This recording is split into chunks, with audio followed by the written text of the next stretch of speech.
Jake here with Luke, as always. It's just us today, and I think the two definitions for the stream today. Number one, U.S. futsal. There's a lot to talk about. There's leagues that are beginning. There's leagues that are ending or have ended. There's national team news. There's just a ton to talk about. So we're all about it today. The second word of the stream is going to be spicy. There are definitely gonna be a couple hot takes. I got some things to get off my chest. And I think correct me if I'm wrong, Luke, but sometimes that's tough for us because we know a lot of these people that are involved in the scene and consider them friends and chat with them regularly. But I also think that it's important that we're honest and transparent about where we're at. So that's a big part of it. But before we get that deep into it, Luke, how you doing, man? I'm doing good. Just living the dream out here in the Panhandle State. I love it. That's awesome. I wish I could play more futsal, but my body reminded me that it's broken. So I've been limping around on my ankle. Who knows why it hurts? And just the joys of getting old. Don't get old, people. Absolutely. That's my knees. All the people that told me when I was a kid to take care of my knees, you were right, and I apologize. I apologize for not listening to you, but here we are. So let's get right into it. Man, there's a lot to cover. Let's start with some news that broke today. Sure. So we found out today, if you guys were keeping an eye on social media, that there is a new league coming to the United States, Superliga, which will be a. Do you have that? Well, I'm just gonna pull up. I have a tab ready to share. Awesome. Yeah, if you could do that would go ahead. Sweet. So Superliga is, it appears to be the official league of USFF, which is the U.S. Futsal Federation. I believe they are technically an affiliate of U.S. Soccer, as you see from the graphic. Yeah. And I know that S logo is something they use. They're pretty predominant in tournaments, particularly. I think the most famous one might be their tournament in Orlando. I believe there's a big one out west, out towards you as well. Isn't there one in Santa Clara or something, or is that maybe someone else? What's interesting is I think was it the We Are Futsal folks. I think they're deemed what they branded We Are Futsal, but I don't know what their official name is. United Futsal or something. But they have the tournament in Florida, and then the tournament I know that is out in Santa Clara is like the granddaddy of them all, like the big tournament for U.S. futsal with Alex Parra and the U.S. futsal crew over there. They have their own kind of slate of tournaments, and I really feel like this is them kind of joining up. But again, I'm new to the game on this one too. Yeah, not a lot out on this, as it is a brand new announcement, and really, as announcements go, all they really said is, hey, we're on our way and follow us. So we don't know the teams involved, although we can make some educated guesses based on some things we've seen on social media. I can tell you that the person that tipped me off to this, and I don't think he'd mind me saying it because he posted about it on his social media as well, is Josh Danza. You guys may remember Josh from our first ever Futsal Live. And he looks like he's advocating for this league, which leads me to believe that he's a part of it. I also know that, that if I had to speculate based on where the Superliga says they will predominantly be, which is the Mid-Atlantic, probably fair to say Intensity is going to be a part of this as well. They've had a lot of friendlies with Baltimore Kings, which Josh Danza runs. I wouldn't be surprised to see teams like New York, Ecuador, and some other big names that come out of the USYF tournament up there in January, or early February, excuse me. So and what's interesting to me about this, Luke, is, that's a group of teams that dabbled with the NFPL for a tournament as well. Right. So teams we know have been looking for a home, a part of the country that has had a vacancy, I guess we could say, in a league out there. There was a league, it folded, and there hasn't been anything since, I think, before COVID. and now here we are back again with a league kind of taking the place. I don't know enough about the previous league to know if these guys are rebranding and coming back and it's the same players, or if it's if this is a different group filling that void. But it's kind of exciting, for me. The futsal where it is now, there's not a true professional league. We know that. We've talked about that on the channel before. In fact, that's kind of one of my pet peeves is when the leagues in this country claim to be professional and they're not. Mm. Um, I think we need to be honest with ourselves about where we're at, especially if we're going to progress. But these guys do fill a gap in a very major futsal market, being the Mid Atlantic. In fact, the fact that we haven't seen a league pop up there sooner than this is actually kind of more surprising to me than this announcement. Um, but very exciting stuff. I think that futsal in its current state and its current professional state needs to be small leagues across the country to cut down on expenses. Um, are these guys going to be able to work together and build a bigger league that leads us to that next step to a professional league? I don't think any of the leagues in the US are ready to take that step and Right. take that big step forward together, unfortunately. Right. But this is at least a better foundation, a firmer foundation for us in futsal. I 100% agree. As you were kind of chatting it up about this new league, it just strikes me that this is, in my opinion, what futsal needs in this country is. I mean, we see it firsthand, kind of being involved with some of these teams playing and traveling, and some of the pre-production and live production. I'm involved with helping streaming with the NFPL, and it's hard, and I get frustrated, because I want things to be great, but at the same time, you know, Bill and Bob are getting off their full-time job and driving, like 4 or 5 hours, and then getting there, and like it's rough. And I feel for them, and I really feel like these compartmentalized leagues are going to serve our growth very well. I know, and you and I talked about this a lot, which is that kind of. I hope it doesn't turn into that, well, we're the true league, or we're the true league, or we play the correct rules, or and this argument. And if you've been around futsal circles, this is a very familiar, tune that we're Or singing here. soccer circles. Right, right. And I just think, if we divide up into these smaller kind of leagues, we're going to produce something a little bit more similar to what Europe has. And we're these smaller competitive leagues with the EPL, and La Liga, and Ligue 1, and the Bundesliga, and all of those guys make up your Champions League and outdoor. And we get some really great competition. I just feel like that could be something to be shouted for with the growth of this league, and I, for one, am into it. I'm going to support them. I'll watch them. I'll give them love. Whatever they need to. If they come knocking on my door, I'll give them whatever I can. But yeah, I think competition's good.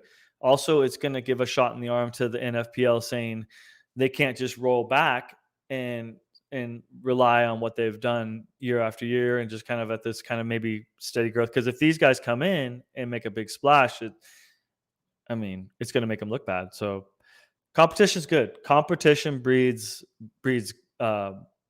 good stuff. Good things will happen out of competition. I agree 100% with that, Luke. Here's where we're at, and it might be a little early to get into this rant, but I'm just going to say it right now. So, excuse me if I go on Luke and talk too much here. I wanted to stay conversational, but I think that there's a problem, and I'm going to just hit the tip of the iceberg on this because we got a lot of show to go. Yeah. But I think our problem is um, there's a lack of leadership in a lot of ways to create healthy competition amongst league and team owners. Hmm. Um, there's a lot of healthy teams in the NFPL. The NFPL seems to have over the years been the most stable and survived the test of time. And quite amazingly, for a league of its size and with teams of their size and budget, have survived COVID Right. and have primarily maintained their overall league size within a couple of teams. But there's really not been much else. And I'm not just saying that because I live in their backyard and that's what I know. I'm someone who's actively looking. You guys know I'm posting videos on futsal and trying to find content for you guys. There's really not a lot out there. Right.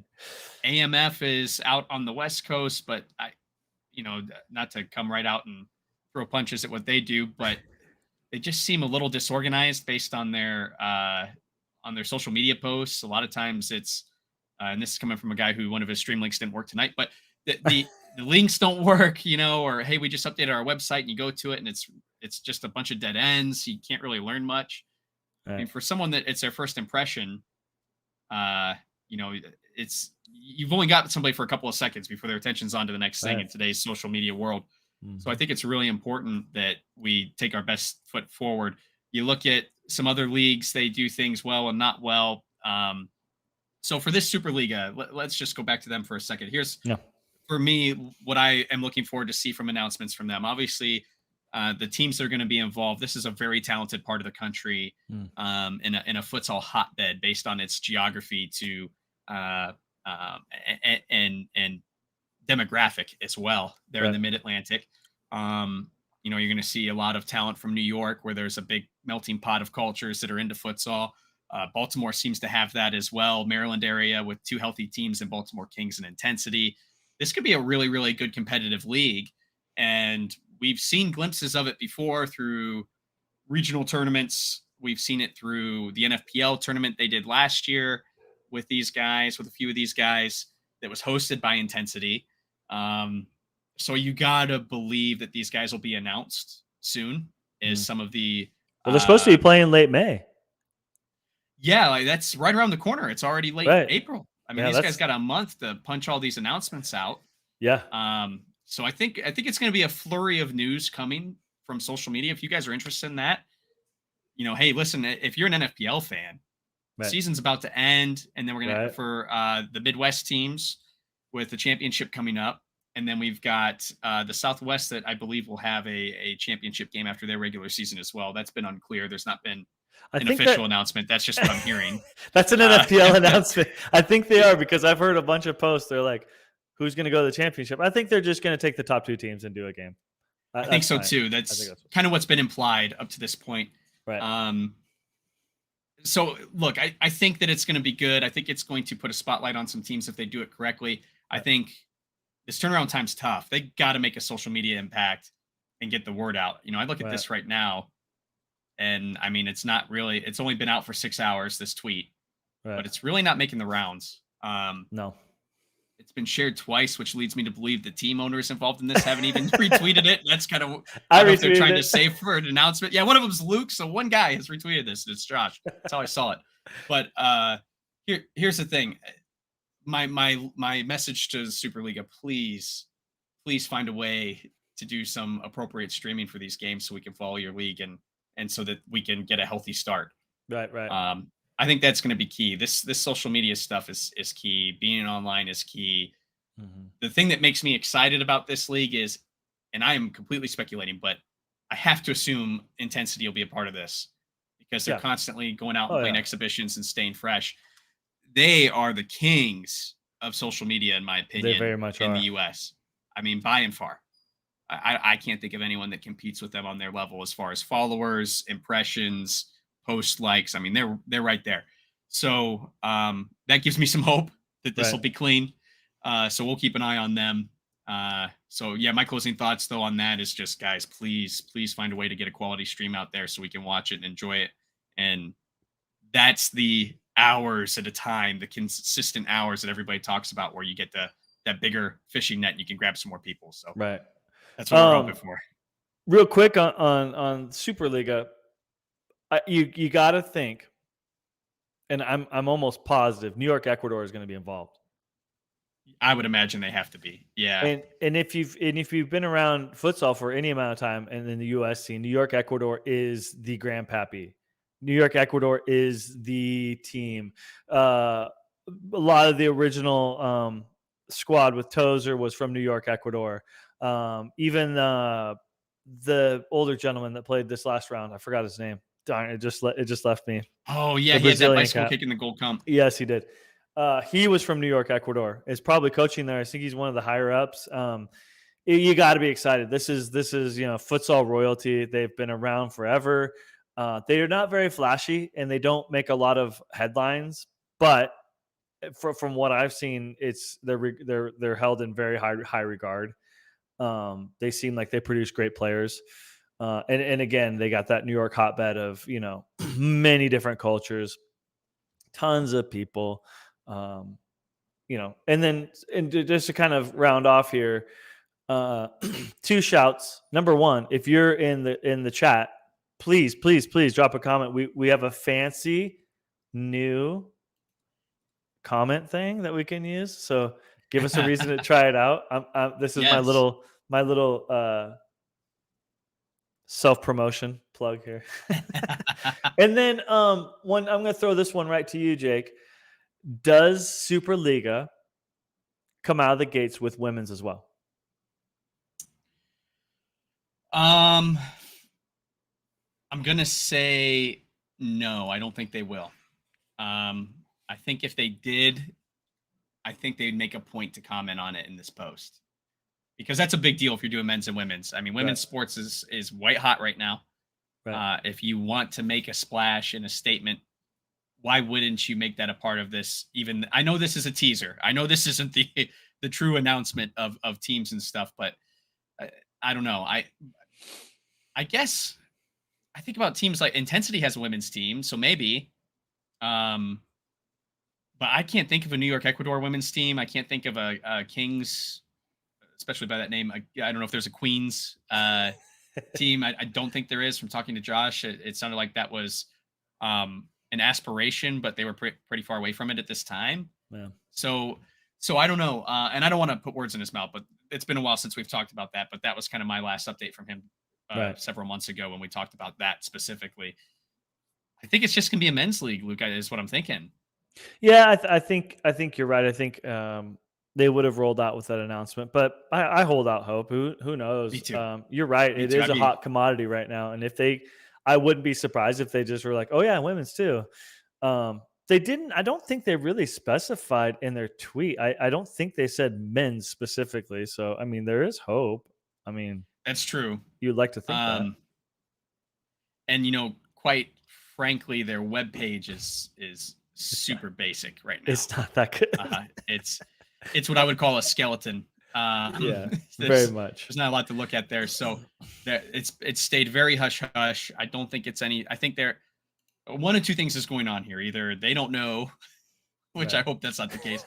But what I think is, what I truly think is going on here is I think they're waiting for a really big announcement to really blow this thing up and Right. and make a big push on social media, Sure. with a much more sweeping, elaborate post that introduces us to the league and its members. So Right. what is interesting about that, though, Luke, as a segue, is prior to this year, there were no women's semi-pro leagues, and we see another new league that is looking to start in June, Yep. which is the World Futsal League, and they have already announced that they will have a men's and a women's division. So that's kind of interesting. Yeah. So World Futsal League. Let me get this link up here, and you kind of like break it down real quick because I'm gonna throw this up here. Yeah, so we've got the Mid Atlantic. Now we head south to the Mid South, and we see the World Futsal League. Now this is an interesting one. This is a group of teams that is currently participating in an arena soccer league right now for the Hmm. winter, and they will be participating in a futsal league for the first time. This is a brand new league in June. So we're going to see ourselves a summer U.S. futsal league, which is kind of interesting. Kind of goes against the grain of what we're used to seeing here in our country and our continent. Right. Um, but I wonder what the setup is for that. There's a lot of unanswered questions. I believe that their original announcement, I want to say, was in the fall of last year. Does that sound right? To be honest, I have not had Oh, any you know what? exposure to this. I have Here it is no right clue. here, October 5th. October 5th in the article is when this article came out. So yeah, it was in the fall. And we haven't heard anything from them since. Now, I think part of that is, hey, they're focusing on their indoor league, the Right. NISL, which is all the teams that are involved in this futsal league are involved in the NISL as well. I think there's one team that did not come over from NISL to the futsal league, but we see Tampa Bay, Florida. We see, I think, a Central Florida team, Memphis, and The fourth one, I believe, Fayetteville, probably Fayetteville. I don't know where Fayetteville is. I'm not gonna lie to you. Um, so somebody in the chat wants to chime in and save me on that one. That's great. Um, but all four of these teams do plan to have a men's and a women's side from the looks of things. Right. Uh, if you click on do you mind hitting the standings tab there, Luke, for us? I think there it has the men's and the women's table. Oh, it's filtered to men's. Oh yeah, let's do all divisions. All divisions. It's still not going to give still it to men's. me. Okay. Well, Well, fine then. They sure showed me. There you go. But yeah, I think off of their homepage, there's a men's and a women's team, and their women's teams also play in the NISL and a women's NISL. So this is from what Luke and I have read up on this, it appears to be a pretty seasoned ownership group in sports, Mm-hmm. and futsal is a new venture for them. I'm curious to see where these games are played, what the arena sizes are. Will they stream? You guys can tell what's important to me is getting a camera on everybody. Well, to be fair to that point, I did go through their YouTube channel, and they do have a lot. They do have streams, and they do have coverage of their indoor games. So if they're worth their weight in salt, they're just going to take those crews and take them straight over to the futsal arena, wherever that may be. Maybe they're playing. Maybe they're just going to play in the same venue if they have a relationship with the venue, and just lay down the basketball court. Because I know the Idaho Center right next to where I live has a basketball court on standby, and they just lay it down. These big venues have those kinds of things, and pretty easy transition, especially if you have the relationship with the ticketing, the vendors and concessions and all that stuff. It seems like a pretty simple straight over. And if so, that's going to make for some pretty killer venues. But also, if it goes a little south, it's going to look like some really empty venues. Yeah, that'll be the other interesting thing is how it looks on camera. Right. It says a lot. I extremely casually, and I'm not just saying this to try and sound cool, but I extremely casually follow professional wrestling, and I think one thing those guys do really well is camera work.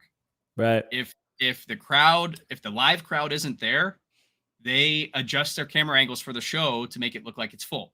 Right. And I think that's something that we as a futsal community will be limited by, just based on how we need to film this thing compared to something like that. That's a lot of choreography and a lot of camera work anyway.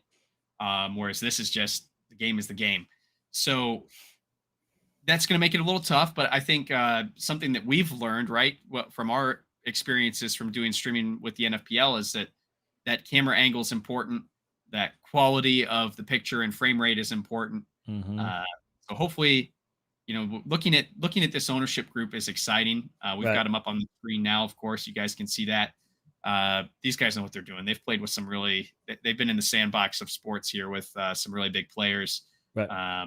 So I think that they plan to go live in June. So keep an eye on them. They should have some news for us here soon as well on what that schedule looks like, maybe what a playoff structure looks like, things like that. So we'll keep an eye on them. We've reached out as well to see if maybe we can catch an interview with those guys right before they go live with their regular season. So if we can do that and bring that to you guys before June, we'll definitely do that. So make sure that you're either following on Twitter or have the notification bell on if you're a subscriber, so you don't miss out on that when we get to do it. So we'll keep an eye out for that too. So we've talked about the future leagues fairly quickly. We kind of breezed through both of those, but I think the same concept applies to both. So we really don't need to do too much lingering on that at this point. Right. But let's talk about a league that's already ended, which is FCS, the Futsal Championship Series in Lansing, Michigan. They have seen their third and fourth iterations of their competition. If you guys aren't familiar with FCS, I did a video right at the beginning of their third ever session, which was their first winter session of the year. So the structure you guys see here is it's 4 teams. They are hosted at Lansing Arena, which is a futsal specific arena, full sized FIFA sanctioned futsal court. Um, Really beautiful facility. I got to go there last November and catch a game in the inaugural FCS season, and they do really great work. Jeremy out there does a really nice job. It was a fun experience. But I want to talk through a couple things on these guys. Scrolling through this, one of the things I noticed these last two sessions, the social media impact wasn't quite there. I don't think a lot of people know this league exists, and if I can talk about why, I think that there's two major problems for FCS that they need to figure out how to overcome. Number one is because all the games are at a central location, which is Lansing, Michigan. Every other team other than Lansing has to travel every single game, so you never get a home crowd. So if you follow any of those teams, you never get a game day experience unless you drive to Lansing. Right. On the flip side of that, you never get to watch your team play because there's no streaming from FCS as well. So a little bit shocking for me because I know that in the past they've done some really good work with some film. I believe there's a family member involved that does that kind of work, but I don't know for sure. I might be mistaken on that. But the reality is I mean, Luke, you see it. You work hands-on with streaming for the NFPL, which we've mentioned a couple times now, but throw up a phone and get an app that helps you with the internet connection, and you own the damn building. Plug an Ethernet cable into a laptop and make it happen. I don't understand why there's no streaming. I'm looking and I'm trying to get a photo so people can see at home can see the facility. It's a beautiful facility. It's an absolutely jaw-dropping, beautiful facility. There's a decent picture right there. That's before it was renovated as well. It's recently been renovated, so It's not bench seats anymore. But you can see the care. This doesn't have the multi-court lines. This is specifically built for futsal. As you can see, they care for their surface. It's very well taken care of. There's actual seating. That seating's changed now. They have banners, the whole thing, and it blows my mind that he does not share that with the general public through live streaming. And like you said, he owns the building. It's not, I mean, you got to have internet, and it's not like a huge investment to stream. I'm at a loss. I'm at a total loss with what's going on here, and it's suffering. And just kind of like hot take, I went and clicked on the link in Facebook to the actual website, and it's gone. There's no website.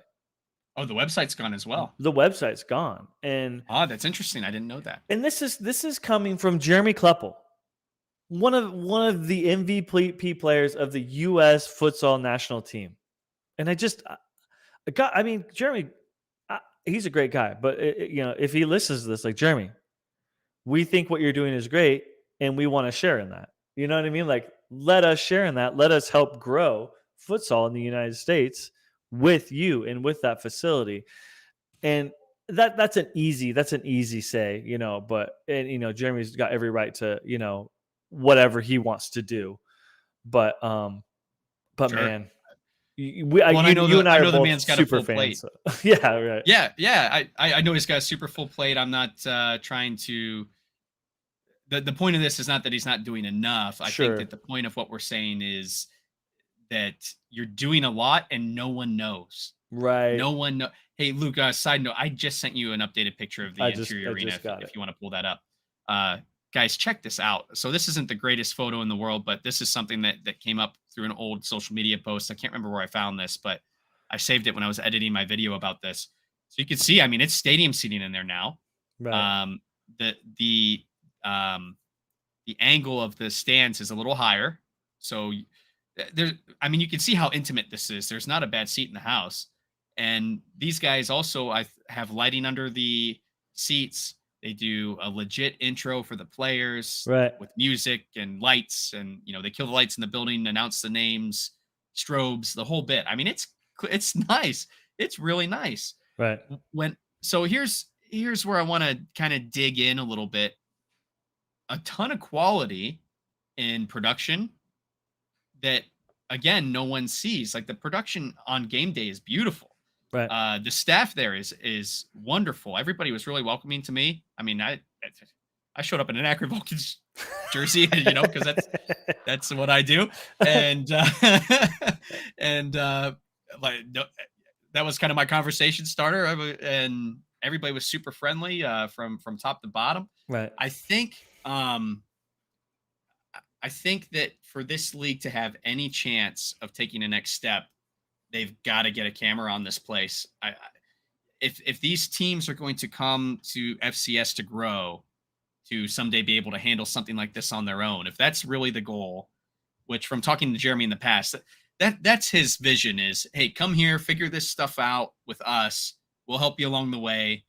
And then the hope is, hey, you go out and find your futsal court and you can start hosting games. But it's a catch 22 Right. because they're not building their brand while they're playing in Lansing. And the last thing I'll say, kind of as a gripe, is this last season, the FCS social media posts, which are normally outstanding. I mean, you saw the ones Luke was scrolling through. They're well done. They're clean edits. Hmm. But they were kind of just using the other teams participating's content, and the only streams we saw were on a cell phone of a woman from one of the teams, and it wasn't on a stand. It was a little shaky, and Right. she's in the stand, so she's on a corner of a court, so depth perception's a little tough. Let's get somebody up on top of those stands, and let's get a nice pan of a beautiful court and get it out there to the people so they know what's going on. Right. And then maybe these teams have a shot at catching some fan attention and taking it home and building some momentum. Right. And this is my soapbox for everything in total in total U.S. futsal. Is yeah, we can build a U.S. following, and I think we should, and I think that's our goal. But I think what we fail to understand, and I think Jake and I are well acquainted with it because we're the crazy people who watch other languages and stuff, is that the fan base in South America is huge and ravenous for futsal. The fan base in Portugal and Spain is huge. The fan base in Indonesia and places like that, I mean, is insane. They're crazy. Like they're huge fan bases. So the streaming offers that to more of a world venue, you know. Yes, And, absolutely. and we don't necessarily just have to stream to the Americans, but it could bolster that movement towards people watching futsal and joining in on the fun with all the futsal that's going on here in the States. Absolutely. And I'll play devil's advocate just for the sake of not beating up on US futsal. Look, I get it. Okay. So soccer in US is new in the grand scheme of the global Sure. football scene, right? So of course futsal will be behind as well. And so I get that. I think that a lot of Americans don't know it exists, or Right. maybe they've heard of it before, but truly don't know what it looks like played. Right. And it's because until recently, I would say until really last year, there hasn't been a true league effort from anyone to post games. There's been Right. individual team efforts along the way. I think of some teams from the NFPL because when I first started truly following futsal, I was following the Vulcans. Futsal Indy would always stream. Columbus Futsal would always stream. Vulcans would always stream. And listen, some of those Vulcan streams were ugly. They were bad. Okay. And I love them. I love them. And I love the guy who started them. But man, it was legitimately our away streams were an injured player from the stands filming, okay, and filming the game, and cell phone batteries would die. We were getting crowd noise that maybe wasn't appropriate for kids sometimes, depending on where we were and what we were doing. But one good thing about that was this one injured player in particular had enough sense to realize that if he interacted with fans in the chat, that he could make it a little more entertaining and people be a little more forgiving of the quality. Right. And so his name was Flo, and he nicknamed the away streams the Flow Show. And he would sit there and chat with us and half commentate, half heckle the ref. It was a ton of fun. It was so lax, but it Right. worked. It Right. worked for a Facebook live stream. And look, guys, that's a starting point. Is it going to capture a lot of attention? But at least get your local people involved. Right. I don't think you're going to get a global presence from that, of course, but it certainly captured.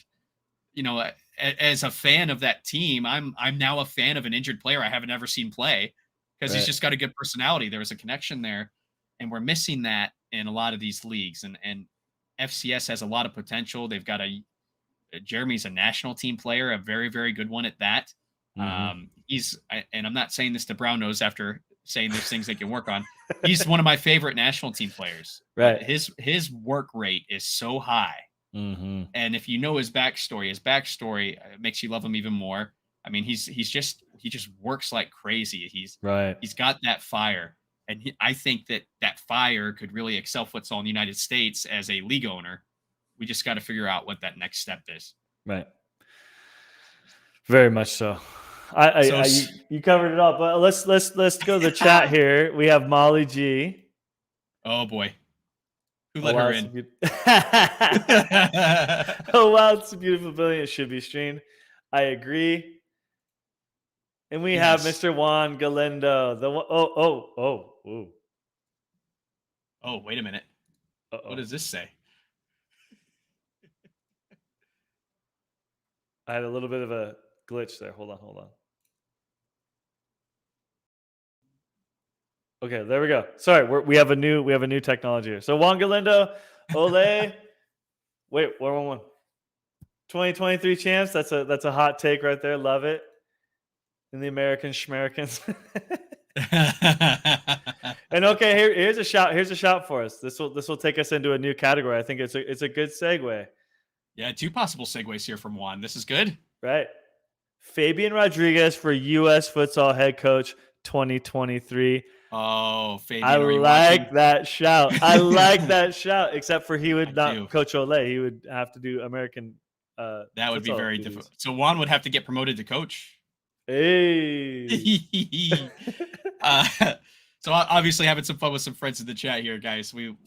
Please, if you're in the chat, interact with us. Let us know what's up. We love chatting with you guys and making this community fun for everybody. Right. Let's start with the last comment with the U.S. Futsal head coach. So we saw a very random post on Facebook in the U.S. Do you remember what that group was called, Luke? I'm sorry. It I'm was so a Facebook disorganized group. tonight. Let me find it real quick. You keep going. I'll try and figure it out. So, long story short, you go to social media and there is a post about the U.S. men's futsal national team coaching staff being fired.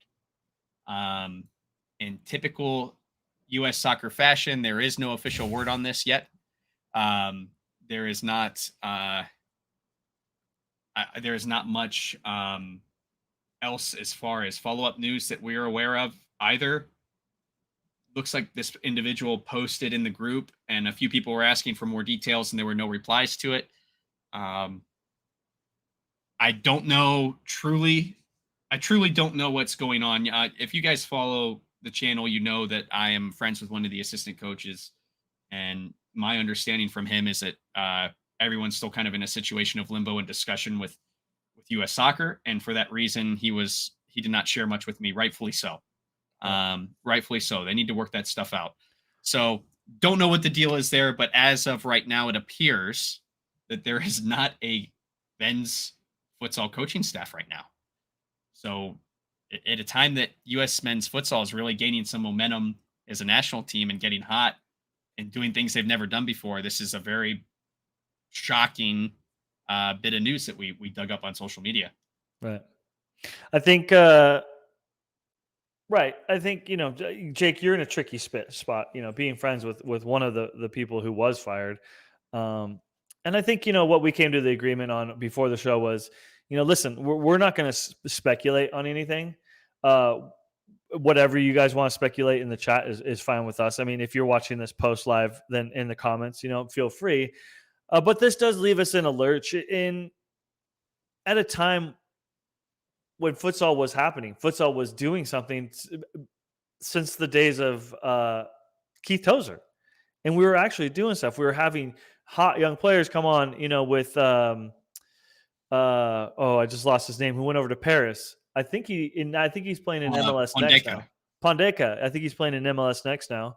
And Jeremy Kleppel coming on, and you got to think that if those few guys were kind of lighting up the scene for the U.S. What was that, like 6 years ago? It was 4 years ago now. Um, that there has to be a young talent coming through the pipelines as well. Like more talent coming through, and seeing young people, young players, even in the NFPL that could possibly get a shout, not only for the men's team Yeah. but for the women's team. I mean, how's this stand with Tafa, who getting newly appointed? That's not very assuring to see your counterpart get axed for no reason. Um, Side plug, or little plug, that Tafa may be coming on the futsal news live stream, so kind of be posted for that. We're trying to work that out right now. But yeah, it's a you're gutted. Whatever the reason is, you're gutted. You don't want to see futsal in the U.S. come to a lurch at the national scene, especially after our great CONCACAF tournament that we just had. Yeah. And look, the World Cup was not a good litmus test for where we were. We had the defending World Cup champions in that group. We had Serbia, which is a powerhouse in Europe. We had Iran, which is a powerhouse in Asia, and then us. Okay. Yeah. And Dushan has come in, and he has developed a true futsal interior, really, in my opinion, to the team. A lot of the team at the time of the World Cup was still arena soccer players, because that's who we had. That's who we had. That was our talent pool. Guys like Zach Riggett, who then found a way to take his indoor soccer talents and transition them to futsal and make an impact. Guys like Jeremy and others on the team that have found a way to fight through a lot of tough competition in the World Cup, but performed extremely well in that CONCACAF Championship Cup, and earned that berth for the first time. And I think that it was our third World Cup cycle since the last time we'd been there. And the other thing that's bizarre about this, two things. The post itself I find very bizarre. It's from kind of a generic looking account. It's not a person. I mean, obviously it's a person, but it's not a name of a person, so we don't know who posted it.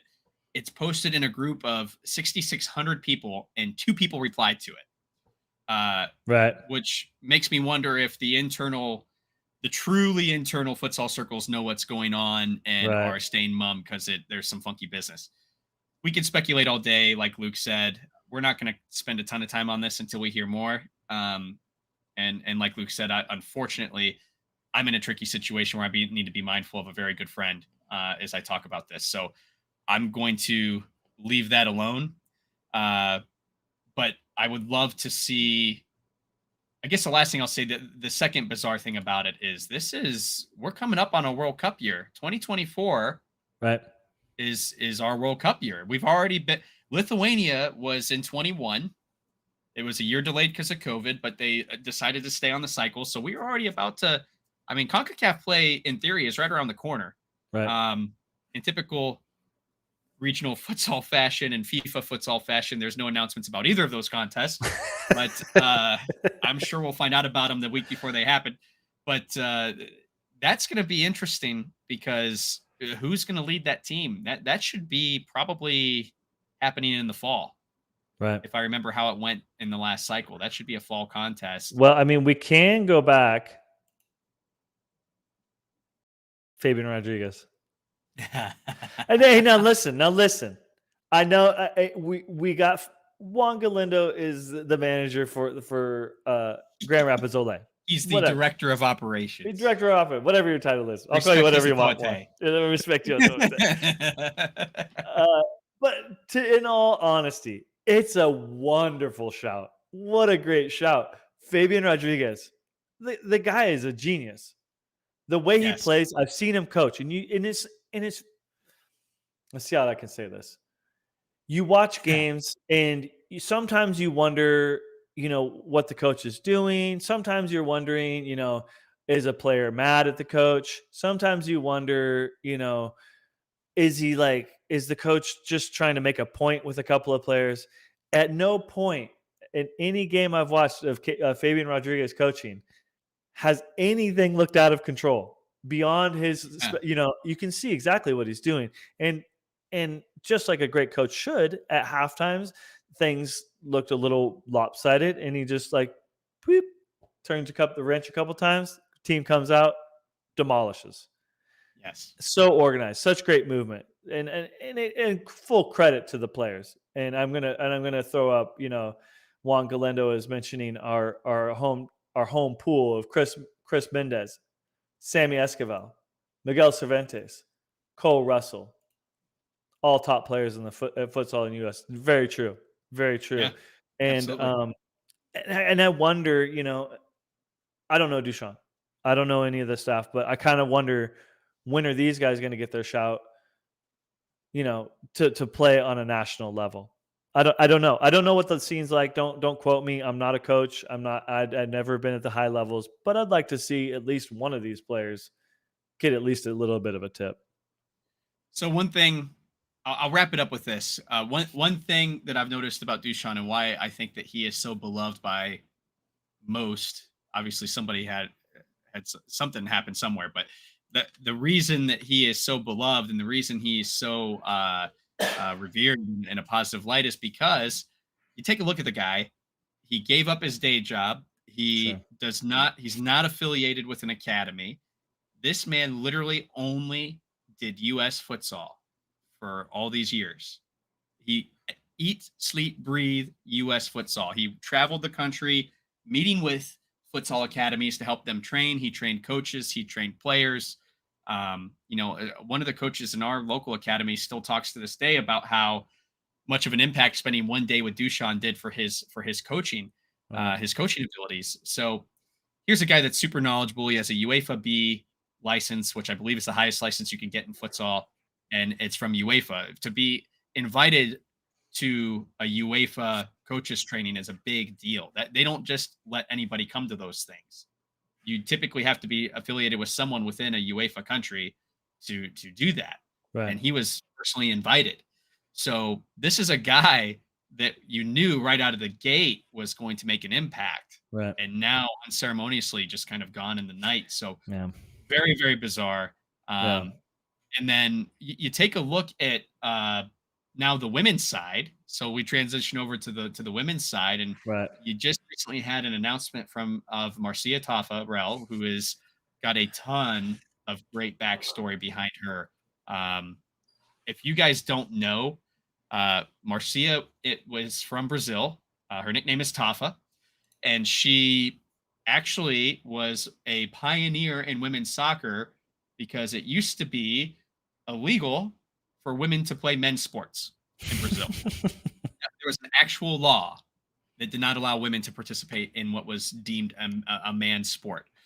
She was one of the pioneering players that fought against that and turned that over, and was a part of the Brazilian outdoor World Cup team in, I believe, 91 and 94, if I got those years right.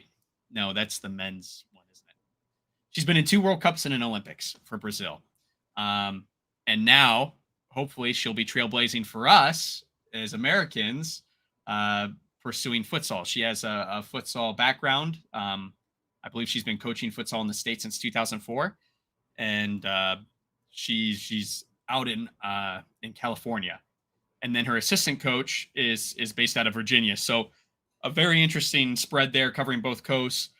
We saw our first training camp, which U.S. Soccer did post about, which I was pleasantly surprised for. They don't typically post on those kinds of things, or if they do, it's pretty brief. But taking a look, I'm again, I don't want to sound like a pessimist or sound like I'm just complaining and not takes this entire stream, but U.S. Soccer did, in my opinion, a very lazy job of introducing her. The news article did her zero justice that they posted, and then it was literally just copied and pasted across several news platforms in soccer across the internet. Even Futsal Focus only copied and pasted the article from US Soccer and reposted it under a Futsal Focus logo. So, Right. with the exception of one person, and I'm going to give him a shout out, I this guy is one of my absolute favorites in the space. Uh, Steve Harris did a phenomenal article about Tafa and her background. And that's where you learn that she was actually a trailblazer and a pioneer. That's where you learn that she had to fight against laws to be able to play.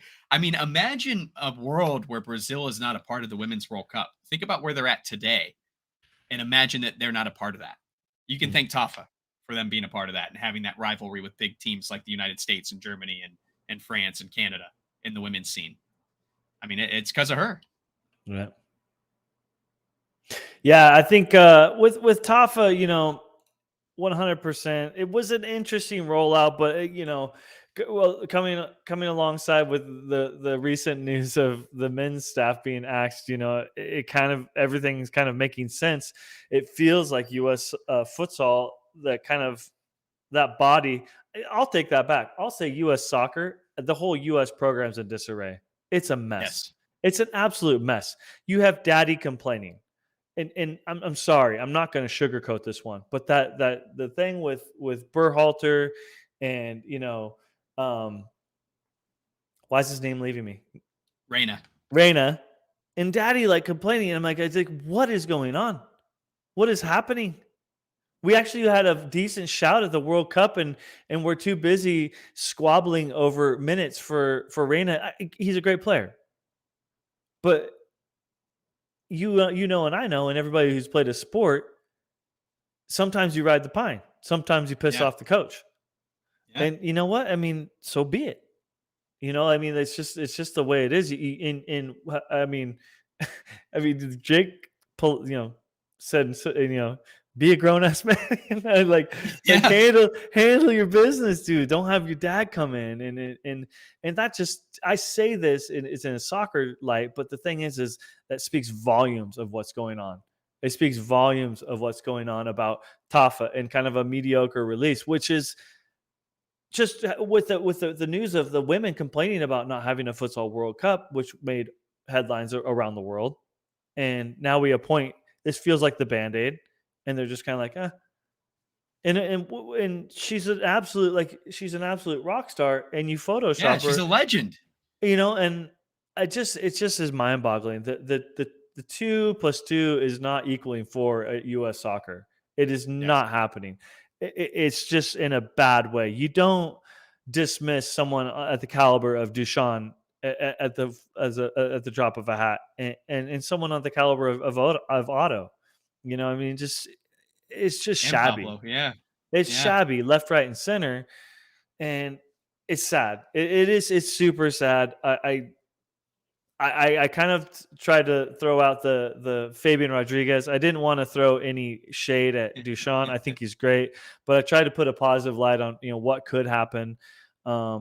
It's just, hopefully we get some good news from Top. I don't know, but Well, I highlighted Juan's message too. I mean, this is the icing on the cake, and right, Juan knows this because I brought it up in our futsal news Discord.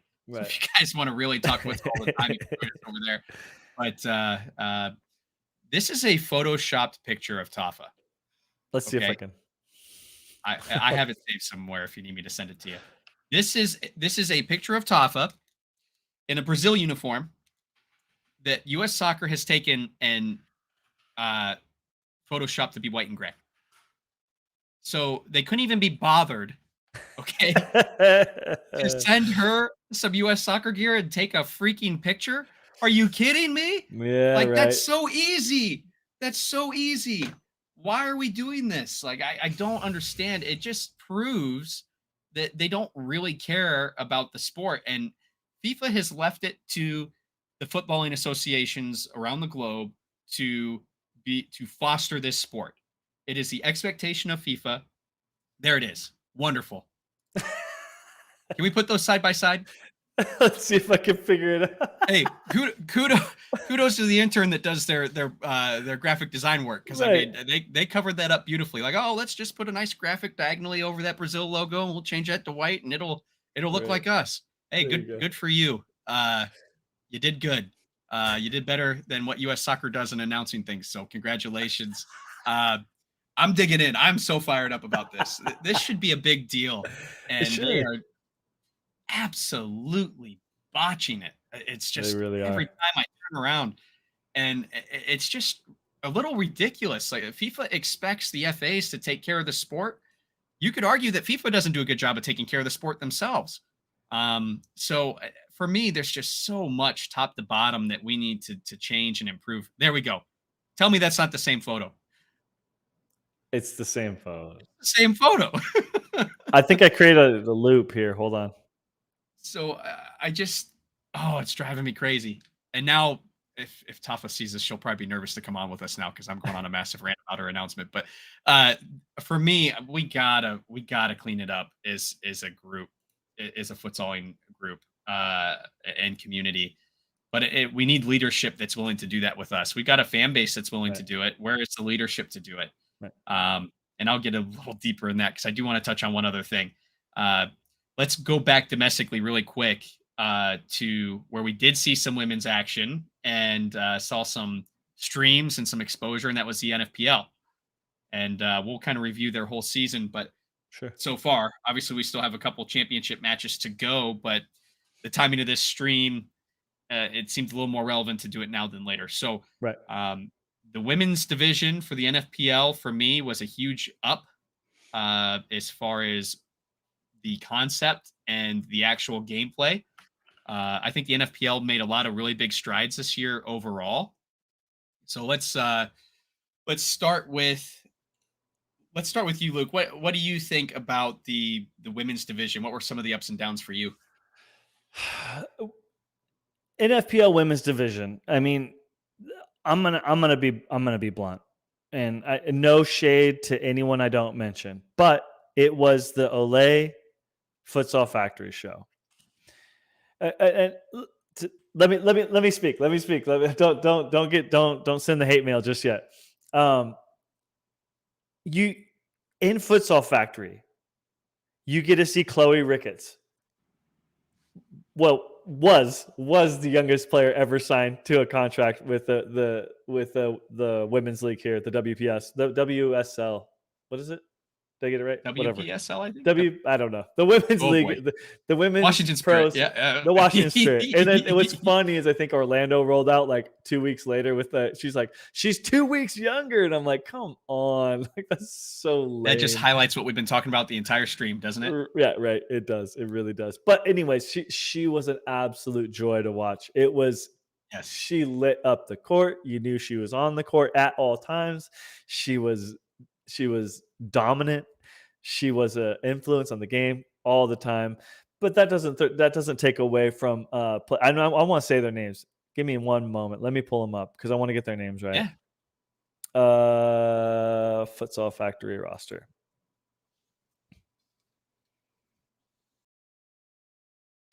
Players such as Chloe Ricketts, Michaela Johnson, absolute beast. Yeah, Nicole Michaela was Grimaldo. fantastic. These players, Naomi and Nicole, both the twins, are they? Yeah, yes, and actually, they have some exciting news around them too because they've been participating with the Mexico U17 national team Yes. for outdoor. Yes. So a lot of talent in that team. But I mean, just to watch these girls play, like to me, I'll go out and say it. The most exciting game for me was Grand Rapids Olay at Futsal Factory women's game. It was absolutely amazing. I had so much Yeah. fun watching it. If you did not catch these games, they're on stream. I would suggest going back and watching them. They are so much fun to watch. The Olay and Futsal Factory games. They were just such a joy to watch. Hey, what's up? Grand Rapids Olay women's first, right? Yes. And that's how tight it was. I mean, the Futsal Factory played phenomenal, but Olay played even better. I want to go back over to, forgive me. I'm going to go back. And I want to shout out some players on Grand Rapids Olay. Yeah. It was this the men's team. Whoops. Ooh. We're amateurs. Don't get too crazy. Yeah, it's the second from the. Yeah, there you are. Yep. Morgan Schulten in goal. Yeah. With Mia Both their Quintana. goalkeepers. Yeah. Mia Quintana with the absolute goal of the week with the punt from Okay, Best Rudy if you didn't see, commentary I have if you ever didn't see heard. it, you've got to go back. The commentary, the punt, the play, it was all just top notch. It Oh, was so good. chef's kiss. Mwah. Right. Let's see here. Natalie Huerta, Chloe Kelling playing some absolute of the best. Wait, they put her as a fixo? I thought she played mostly pivot. Anyway, her pivot play, her hold up play was phenomenal. She Yeah. played such a great target up front. The Lunas also for me, Luna, real big. right. If you did not catch any of these games, you are Go absolutely back and find them. go Yeah, back and please. watch. It's so good. What a great bunch of girls. And nothing to take nothing away from Columbus and some of the other teams that towards the end, Columbus really put some things together. Yeah. Unfortunately for me, Indy didn't show up. Indy didn't show up with men's, Indy didn't show up with women's. There was one highlight on Indy. There was a girl, unfortunately, I don't remember her name. She played phenomenal, but that was the only bright spot for me from Indy. But the Yeah. women's league, what an absolute triumph. I will say triumph, even despite the debacles, and I'll let my man Ranty Jake take over from here. Oh no. Is that my nickname now? That's not good. Oh, that's not good. Okay, that's fine. I'm gonna roll with it. Because yes, I'm not gonna be able to not rant about this. Okay. I don't even know where to start. He's Okay, so revving up the engine. yeah, I'm just spinning my wheels, ready to take off into the light. So I got to say this right off the rip: the talent in the women's league was very good. Um, and I'm highlighting Brian's comment right now. He hit it right on the head. Columbus's improvements over the season weren't reflected in their record, but they did a great job of stepping 100%. things up, and they very nearly upset Olay, I think, and Futsal Factory, if I remember. I think those were both 2-goal games, Yeah. whereas beginning of the season was looking kind of rough for them. So I would keep an eye on them for next season. Maybe that division gets a little more interesting and a little more tight. Hopefully, we see some more teams. Uh, Yes. but I mean, you guys, it's a running joke on this channel because it always comes up. I thought that the announcement of the league, the women's division, was pitiful. Um, it wasn't as big a deal to me then because it was so new. It was hard to be pissed at it. I was just glad it was there. But you have a summer tournament that you don't advertise. Right. There's all you can find is just pieces parts from the teams that decided to stream. I think Columbus. We've done shout outs for Columbus before on Yeah. their social media efforts and getting things out there. They always do a good job. Phenomenal. Phenomenal. And they did it again at that tournament. But it was practically a closed doors tournament. If our friend Rudy from Grand Rapids wasn't there, I wouldn't have believed that it actually happened. I mean, everybody kept talking about it, but they didn't post. I just think NFPL missed a really big opportunity to make a splash in women's sports and say, with a demonstrative announcement, an official announcement, here it is. Here it is. Here's what we're doing. Here's who's involved. We cannot wait. Come to the games. Support your local women. And that would have had a ton of impact.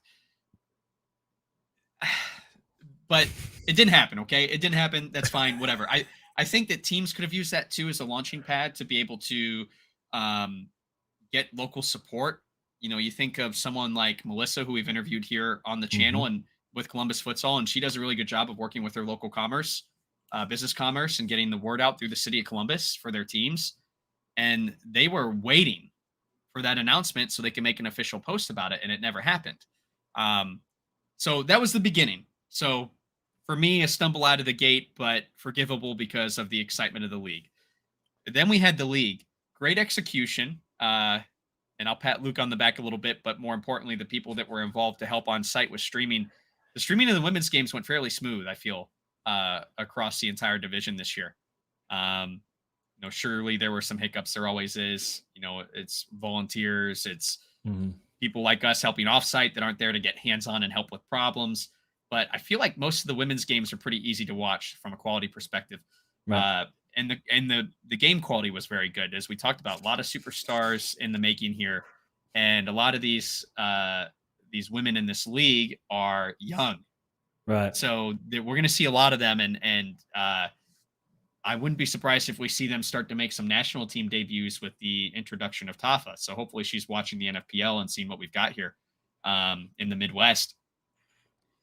But then we get to the end, and this is where I threw it up too early. Sorry. No. You're good. This is where we get to the end. Now I don't know about you guys, but for me, this is really an unprofessional look to me from the NFPL, and I think they really fumbled on this women's division because this is what people are going to remember in the off season, unfortunately. And I've done a video on it. I've done my rant on it already in a video, so this will be not a huge deal to rip through, and I'll give it over to Luke and take a deep breath. But the thing for me on this, you try and fabricate a final with a stream on YouTube that's not live. Okay, it's a stream, but it's a stream of a video. Now, I found out from social media because some people I've been in contact with in Ann Arbor who hosted this game and talked about a final going like there were NFPL posts that have since been deleted. I can't find them now, or I just can't find them because I'm a boomer in a millennial's body. I don't know. But like that were claiming that there was, champions are decided this Saturday and the game had already happened. And from what I'm hearing, the game happened before the regular season was even over. I've not been able to confirm that, but that's what I've heard is the rumor mill. And I think the only reason anyone found out is because people from Ann Arbor are like, great, where do I buy my tickets for this Saturday? And Duckers had to go, well, you can't because it's happened. Yeah. And that's what sparked all of this and brought it to light. And, the tone changed in the posts after all that happened, rightfully so. I think the NFPL should have just addressed it right up front. Hey, we ran into a problem. It's our first year ever doing a women's division. A lot of these girls are in high school and in Michigan, where the two finalists hail from. Soccer is a spring sport, and they were not allowed to participate because of Michigan High School Athletic Association laws of the game. Right. For me, that's a massive blunder, especially from. For me, it's a little shocking because you got a guy that's commissioner of this league that has a very successful academy. And I'm just kind of surprised he didn't know that would be an issue. And I think that if they just would have addressed it and owned it up front, it would have been forgivable. Right. But for me, just the lack of communication around the women's division as a whole, for me, was just bad. And then two, interestingly, since then, talking to Matt, who runs the most of the social media for NFPL, and he does a fantastic job, by the way. I'm a big fan of Matt. Right. They posted the goals of the month for March for the men and the women. There were 5 for the men. There were 3 for the women. And not a single goal came from that championship recording. And I'm a little surprised by that because I think there were some decent goals in there that were comparable to the ones that were in the top 3. And Matt actually told us that was one of the most successful, that video of the top 3 candidates for the month was one of the best performing, right? He said that of all of the social media posts, that was that one caught fire. Probably. Really well. Yeah. I mean, I wouldn't be surprised. And again, for me, it's just kind of a missed opportunity to maybe highlight 2 more goals. The men's one's got 5.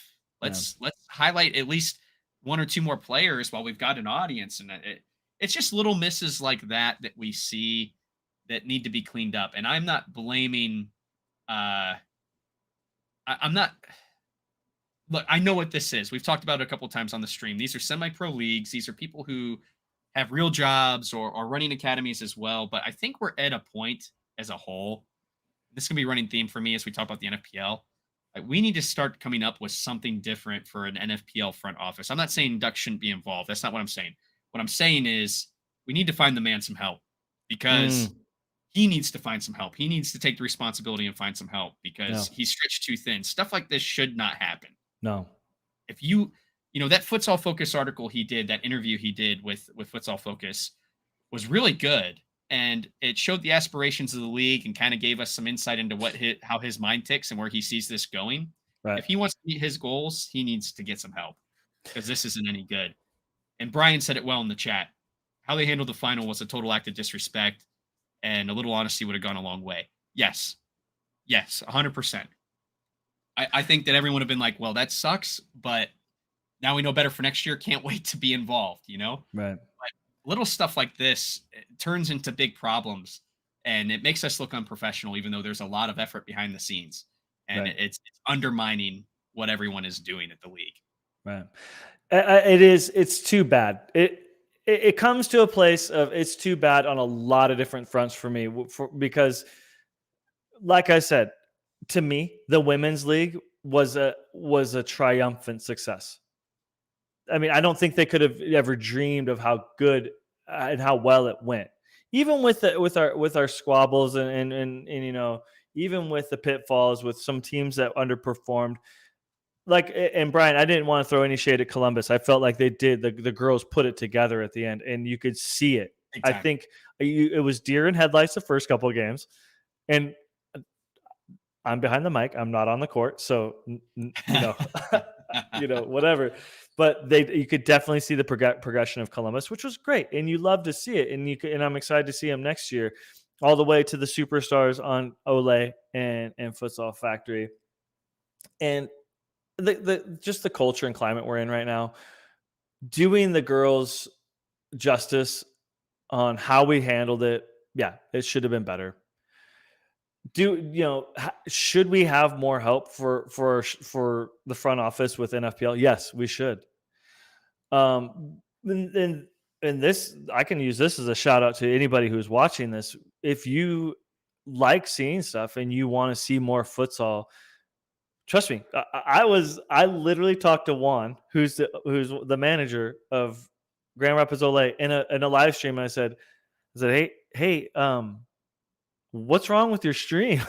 And he's like, bro, you don't even know. And I said, I can help. I have 20 years of video experience. And he literally contacted me on Facebook, and here we are. And I'm helping do the NFPL stuff. And it's because I believe strongly in the motto. I want to be the change that I want to see in my own community. So, and just to wrap up the girls thing, like I said, in the climate we're in, it's really too bad, and they are the hot ticket. They are the hot ticket. Melissa said it in the Discord that women's sports is the hot thing right now, and Yes. I feel like we were tone deaf on it. I feel like we should have known that. And I mean, I'm putting myself in that bus too. We should have known that, but uh, I don't want to. I don't want to throw any shade with what happened. I would take that season and do it all over again, even with the same circumstances. It was super successful. Moving forward, we can put those things behind us. We're gonna get Bill and Susie and Ted that are watching the stream right now. You're gonna come volunteer and help us next year. There you go.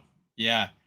More importantly, if you're local to any of those teams, you should go check them out because the women's games were very, very exciting. Very, very exciting. Um, for me, that was one of the kind of downers.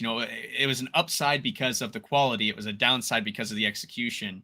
Right. It was a C minus grade for me on what should have been a B plus or A season. Mm-hmm. I think the season was an A. Right. The execution was just so bad Yeah. that I think it undermined it that much if you're a new fan. And multiple people I've talked to feel the same way I do, that it was disrespectful the way the league treated the fans as if they didn't know what was going on. Here's the other thing I want to talk about too as a downer for me, and then I want to jump right into the good things the NFPL is doing because there's a lot of good. Right. Okay, I'm not here to crap on them. This is who I've had the most exposure to. So unfortunately, that's a good thing and a bad thing for them, I guess. For me, it kind of bleeds into the next thing, the social media. The social media has improved dramatically with the addition of Matt. Right. Matt has really cleaned that up. You could tell what his work is when it's posted. It's very well thought of. It's very clean. It looks professional. I feel very confident sharing and sending that stuff with people to get them hooked on the sport. It makes us look pro. And I don't know who I'm directing this at, because I don't know who's in charge of this. If it falls on someone like Drew, if it falls on someone like Matt, but the timing of announcements is always just either slow or late for me. Um, the Southwest Division is a huge plus this year. You know, 4 new teams coming over from AMF futsal as well, so that's kind of makes that kind of a double underline under that. That's a very interesting addition and a huge win for the NFPL. The teams announced that before the league did, and it was just another instance of, you know, and look, I'm not a super sleuth, okay? Like, I'm just on social media following certain tags, and I'm looking for futsal stuff when I'm bored after my daughter goes to bed. And I found that, okay? Now, I was looking for it, okay? I'm looking for futsal stuff, but it just and here's the thing, the write-up they did do, that the league did do on the Southwest Division was phenomenal.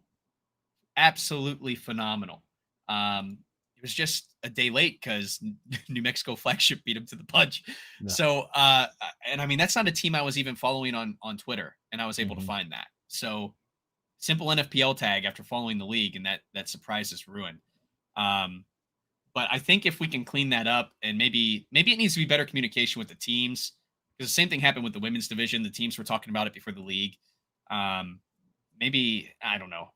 I truly think that if there was a board involved, that could probably solve a lot of problems. That could kind of spread the decision making across multiple parties, so it's a little more neutral, and we can kind of keep each other in check.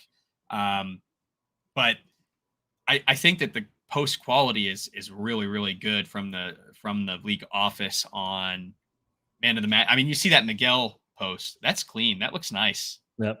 I like that a lot. And according to one, shout out to Miguel. It's his birthday today. Hey, happy birthday. Happy birthday, Miguel. My favorite goalkeeper in the NFPL. Hey. And I don't know. Someone is going to have to look up the stats dating back to 2018, but the first ever goalkeeper to win an All of the Month award, I think, from the NFPL from all his time playing outside of the arc. So congratulations on that, too.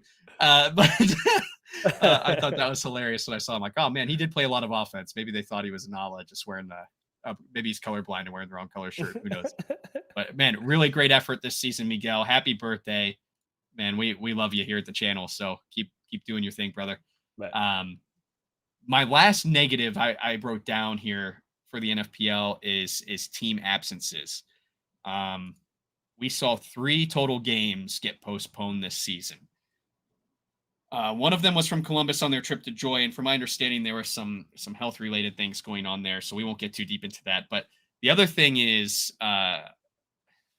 Cadence Soccer and Futsal Club, based out of Chicago, postponed and essentially canceled both of their games with Joy Athletic.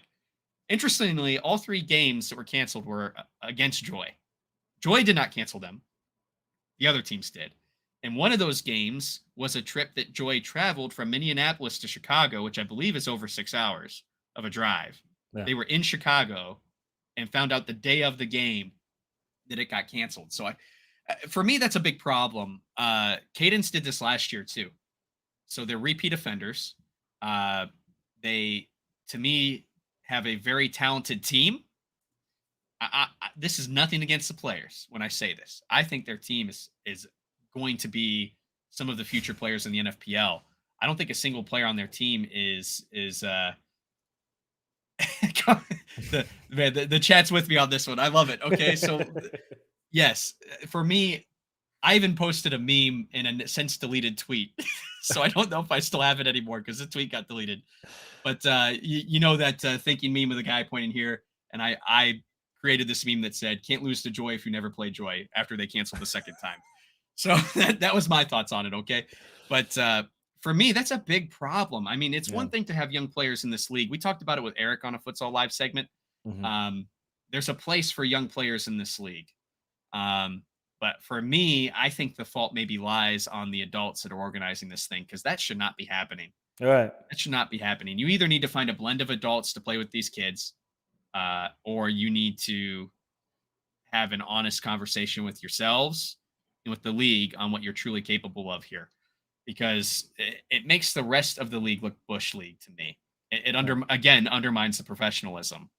Yeah. I don't know if they get fined when they do that. I don't know what happens. I don't know enough about the league to say, but If there's not fines in place, there should be.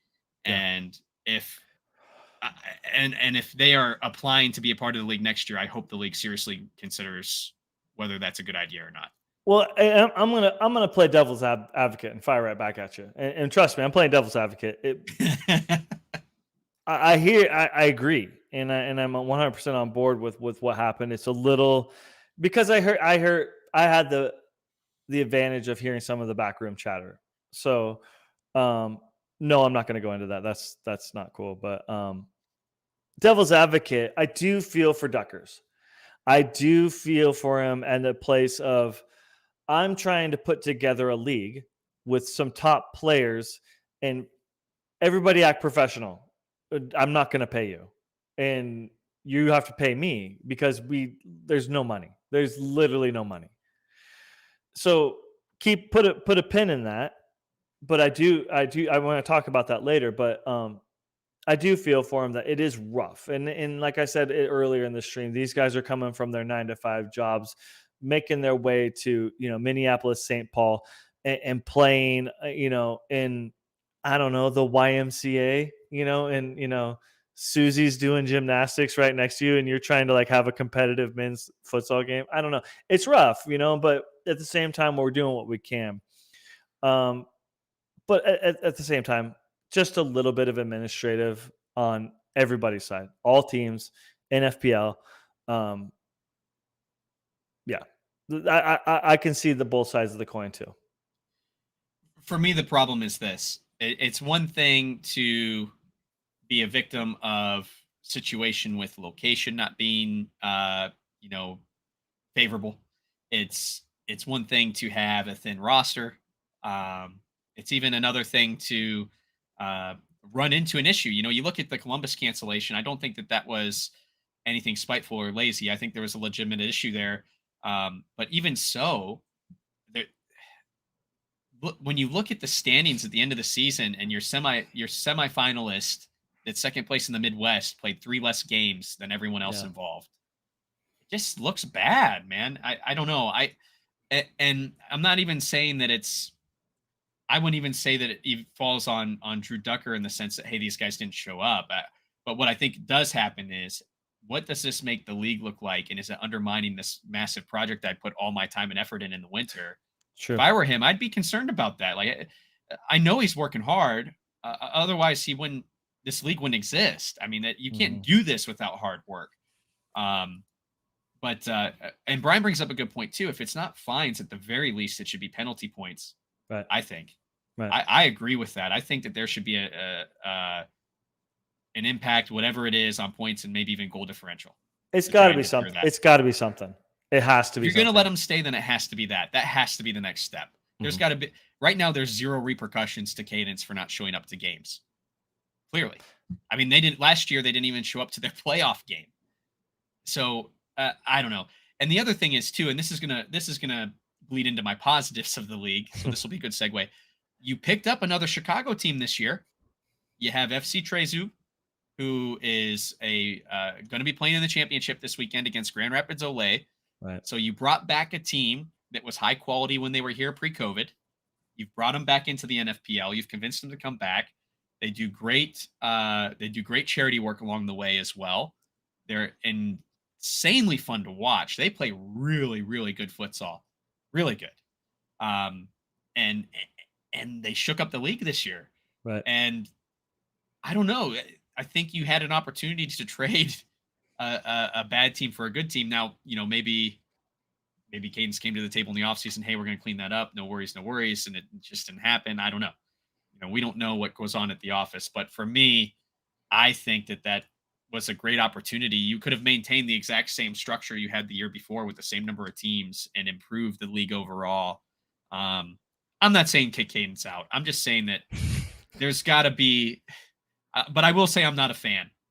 I will say that as part of my hot take. I am not a fan. I think that it's highly unprofessional what they've done over the last 2 years, Mhm. and I think it's kind of a joke. Right. And the excuses I hear from Guy over there, I think are kind of sad. You're meant to be a professional. You're meant to run this league, and you should have these kids' best interests at heart. If you can't handle the NFPL schedule with everything else you do for these kids, pull them out. Yeah. Pull them out and do the Dallas Cup where there's a lot of competition that you obviously prefer. Go do Right. those other things, or focus on the NFPL. Get them this contest with grown men that they need because obviously they can keep up, and let them do it, man. Let them pursue something. But this Right. is just it's not. The kids never get to pursue a goal this way either. There's just a lot of layers to it for me. Yeah. Yeah. I think. Yeah. I'm not even gonna go there. The cadence. It's rough. It's super rough. Like all of this to be said. If you put this much effort into actually just putting the team together, paying the fees to NFPL, going through the trouble of communicating your schedules in the preseason, and then you don't even show up. You don't even show up to your playoff game. What Yeah. what do you do? Why? Why? What are you doing? Why? Why'd you even get in the league? It's complete insanity to me, but whatever. Yeah, and then the other thing is with the addition of so here's another positive from the league. We did the Rising Stars division this year. So there's now Oh yeah. U19. I think they've kind of phrased it as U19 teams. So it kind of mimics the work that Dushan was doing for the men's national team and creating kind of that step before the Right. men's league to transition you in.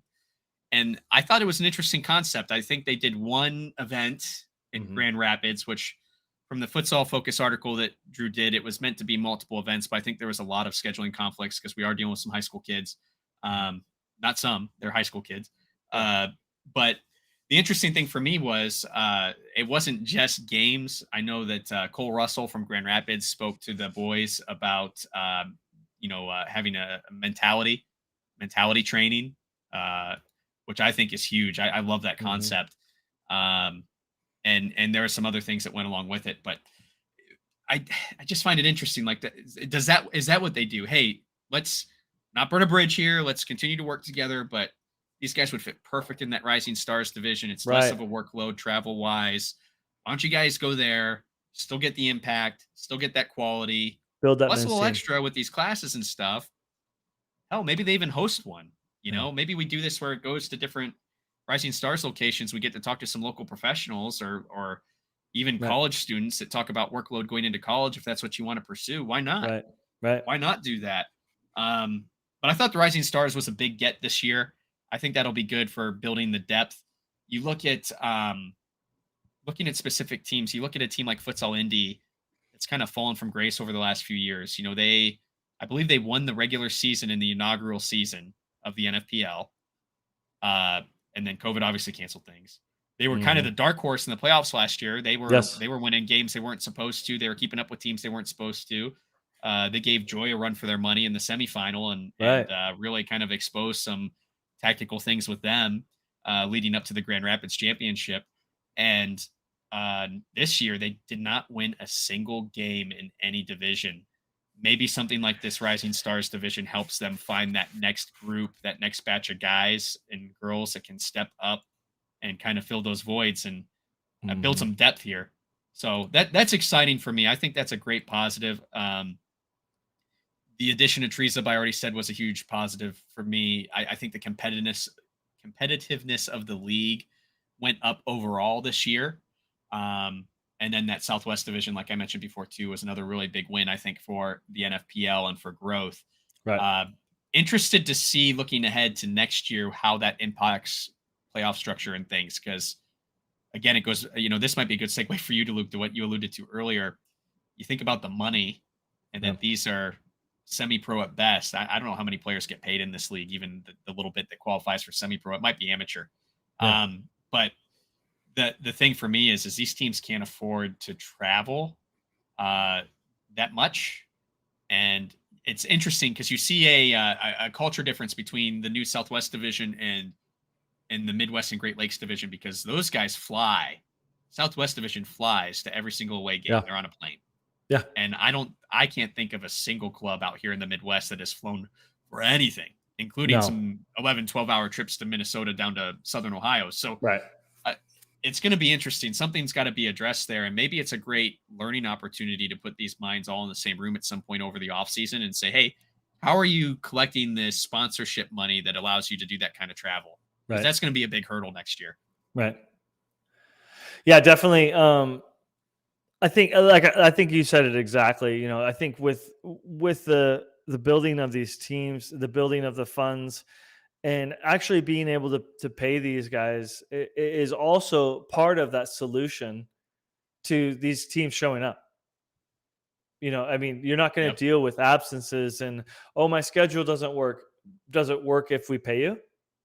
Yeah, well, it's just like work. You don't go unless you're getting paid. So it's kind of hard, but the thing is you have to put that carrot for some of these players, and that next step is going to be money.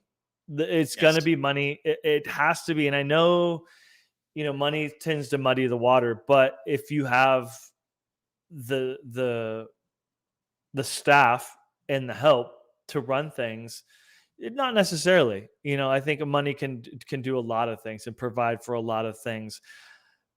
Hot take, I feel like we start throwing money down, we start pulling some of these MASL players. They've proven Yeah. there's a pool of players. I know Jake doesn't like the non-pure futsal players, but we got to start somewhere. Well, let Some of me let me say this as a caveat to that comment is I okay, I would rather see a national team full of true futsal players, but I would have absolutely zero problem converting arena soccer players to futsal. To me, right, that is the goal. Like, hey, come play this. This is what FIFA has sanctioned as right, indoor football. right. Come do this with us. So maybe that's how we get there, and maybe that futsal pool that I'm looking for becomes that much deeper. Well, I mean, MASL has MASL, MASL 2, and MASL 3. They have them all. I don't know. I don't think Oh yeah, anybody in MASL 3 is getting paid, but I think some I people in doubt it. Yeah, MASL 2 are getting a little bit of money. And then there's people, I mean, you're seeing ex MLSers going into MASL. I yeah. think if we Stretching could, that career a couple more years and finding a way to stay on the ball. and this is just us. This is the business side of futsal, like of NFPL, NFPL teams not only putting a good product on the court, playing good futsal, but also doing the back end office stuff to provide the funds to get players places, on time, provide them a little bit of money, and then that makes people want to show up. What do we got from Brian here? Problem is, arena soccer has 3 to 4 decade head start in this country. Yeah, it does. But the, but 100%. the but my counter to you to that, Brian, is this isn't a new. We're not reinventing the wheel here. This way of doing things, and I think we're got the litmus test is going to be the WSL league down in Florida, which they have pulled a huge staff with years of experience, both in indoor soccer and other things like basketball, and football, and semi pro football. We're going to see what they do, and if the business end of it is right, but the thing is, and I know, you have to have both. You have to have the correct futsal, and you have to have the business. I think getting those two to up to par is a task, and the people who strike that magic touch, are gonna succeed with futsal. That's a rant we almost avoided from me today, but now I'm going to say it. Is there's I think that we have a problem in futsal with, and this is not targeting a specific individual. This is just in general. Futsal is such a small pond right now Right. that anyone can be involved and be a big player or be a big boss. And I think we have a lot of people that either have good intentions or just frankly just don't have the business acumen to take it to the next step. But Right. be, the bar the the bar to get involved in futsal right now is so low. Right. It's so low that anyone can jump in, and Mhm. sometimes it's a detriment. Um, we need some more movers and shakers in the sport, so I would continue to welcome people to come and try their shot at it, shoot their Mhm. shot. You think about Jeremy leaving the NFPL to try his own way to see if it works. Hey, go for it. If we find a different way to do this that works better and it propels us forward, Mhm. fine, great. Um, but for me, I don't know. We need some kind of catalyst, and it could be money, like Luke was talking about, and in general, like you look at the PFL's failure, and with the investors backing out, um, we did not. I say we like I was involved, but that futsal was not presented appropriately, I believe, at that time to those investors to convince them to sign on that dotted line. The check Right. was written out and the signature wasn't there, and they shredded the check. Mhm. And I think that we need to I would implore anyone that's running a league right now. I would encourage you to look in the mirror and look at your positives and your negatives. And if there's someone in another league that's willing to play ball and share best practices, I would strongly encourage it. Hmm. I think that's something Josh does with League One really well. I think that's something that we here at the channel are willing to do, and not to pat ourselves on the back, but I think we do very well. So just recently, I was talking to a team in Northern Ireland, doing some networking, and he was asking us about streaming because he's been watching the NFPL streams, Hmm. and he sees what we're doing, and Mm. he wants to know how we're doing it. That's great. Right. Reach out. Hey, listen, here's everything. Okay, here's everything Right. we're doing. Try it out. Right. I'd love to watch some more Northern Ireland streams. If that's what gets that specific team to start streaming, I will share our quote unquote secrets, Oh yeah. till it's good for everyone. And they've done some good stuff that I'd like to see us find a way to implement. I think we already kind of are. We just need to take that next big step, Yeah. and that's how we're going to get there. Right. And but the big question is who's in charge, and the problem with that question is, again, it's a small pond with players pretending they're in charge that aren't. And that's not just with teams and leagues. I think that goes all the way up to organizations like you've got AMF, Right. who claims they are in charge of futsal in the United States. You've got US Soccer, who claims they're in charge of futsal in the United States. Right. You've got USFF, who we talked about at the beginning of the stream, who claims they're in charge of futsal in the United States, but they also put a US Soccer logo on all their stuff, Yeah. who claims they're in charge. And then to top all that off, like none of it is really organized or happening well.